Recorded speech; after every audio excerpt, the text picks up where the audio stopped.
Yo guys, it's Kling, and today I'm going to show you how Mike Williams and Justin Mylo made their new track, Face Up to the Sun.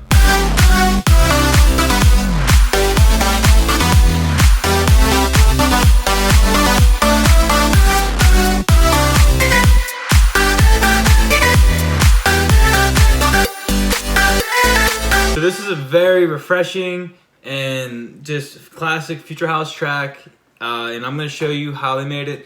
I have the FLP samples and presets linked below for free, so go and check those out. So I want to start off by talking about the leads right here. Together they sound like this.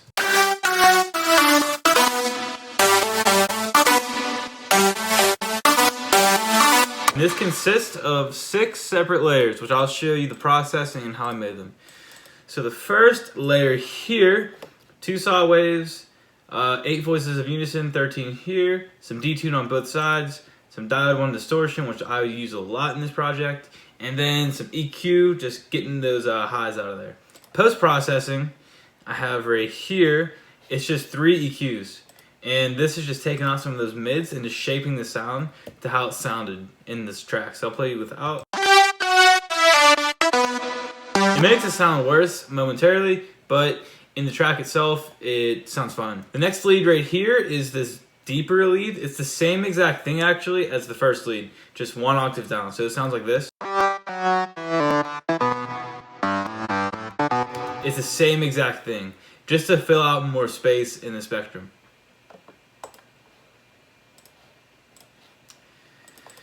This next lead right here, this next lead is like a reverb lead. It sounds like it's in a room. So I will play you this lead right here.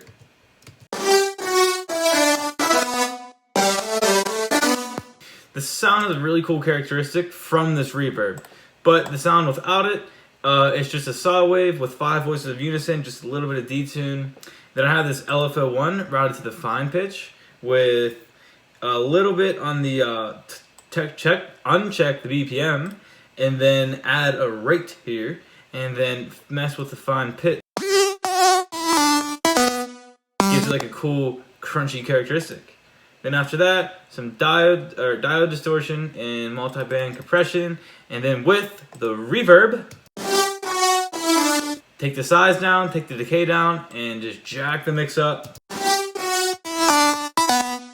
Once again, this fills out more space and makes it sound thicker. Next is this whistle lead. It's just some white noise right here. Now put a bandpass 24 filter right here. Put the cutoff at 840, so it's in key, maybe 840, and then now it plays with each note when you select filter key track, and that gets it. So if you play a note on the keyboard, it'll play what the actual note is. So if you play the melody, just another way to make a whistle sound out of a million ways out there. This next lead is the width layer, 2 saw waves, unison, 5, 6, 5, a little bit of detune, classic stuff, nothing crazy. No processing internally. Post-processing, however, I have this Pro Q3, which is taking the mids out because this is the wide layer. So I really want the high frequencies accentuated, and that will get it wider without making it messy. So listen. Without. It's in the center right there. Now if you turn it on, super wide. And then just some low cut, after that. Lastly is this white noise lead. It is just some bright white noise modulated by this envelope here. So I drag this into the level.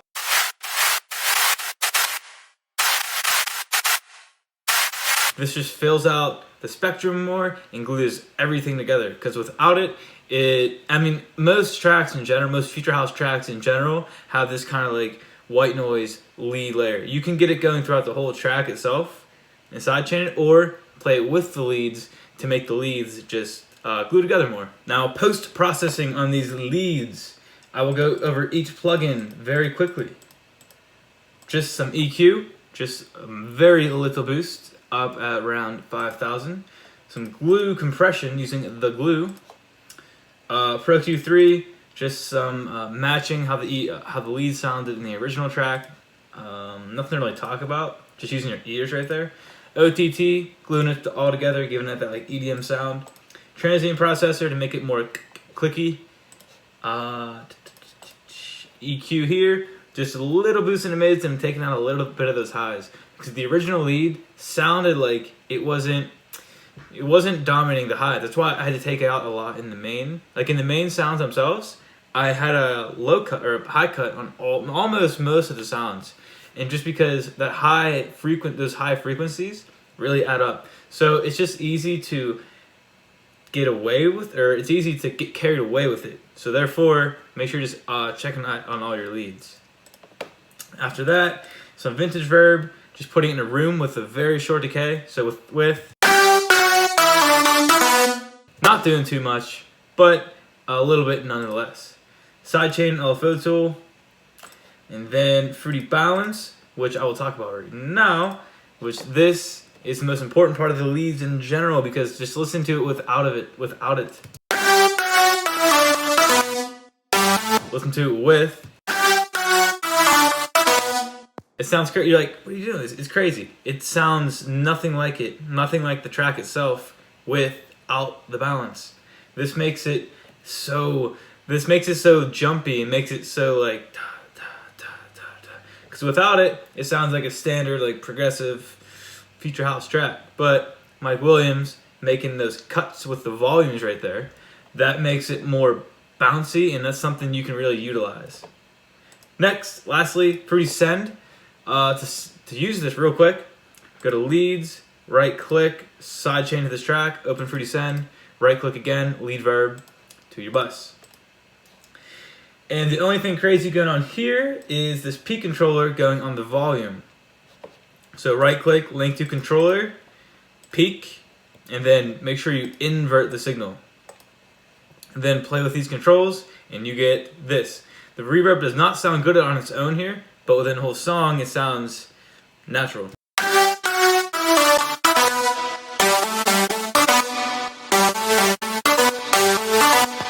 Next are the bass sounds. I didn't go overboard here. I didn't feel like there was a need to. I'm sure the original track did, but I'll go over them real quick.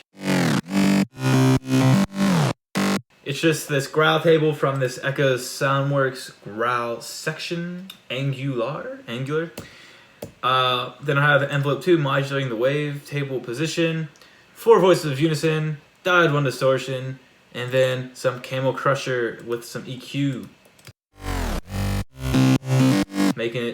giving it some balls.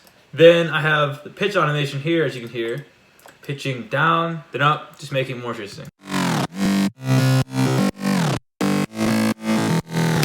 After that, sub bass, just a sine wave. Lastly, for the synths or the chords, these are so simple, it's crazy. Saw wave, square wave, unison, detune, one unison, no detune. They sound really cool. Like it sounds more, I don't know. The chords are nice in general though, but the chord structure, I should say. There is no processing. Oh. Alright, I lied. Multi-band compression, and then hyper, just making them a little more detuned. And then no processing externally on the bus or the chord insert itself. Lastly are the drums, and they sound like this.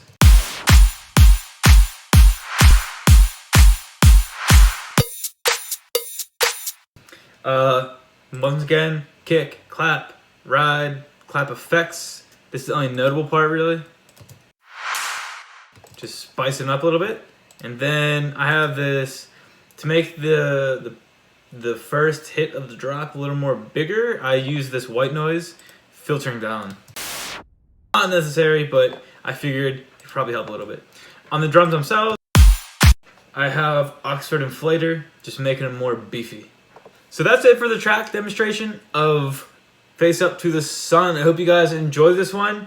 I tried my best to get it to sound as close as I could. I think it turned out pretty good.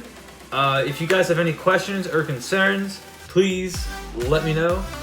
Once again, the download preset samples are below for free, so please check those out, and I will see you guys later on.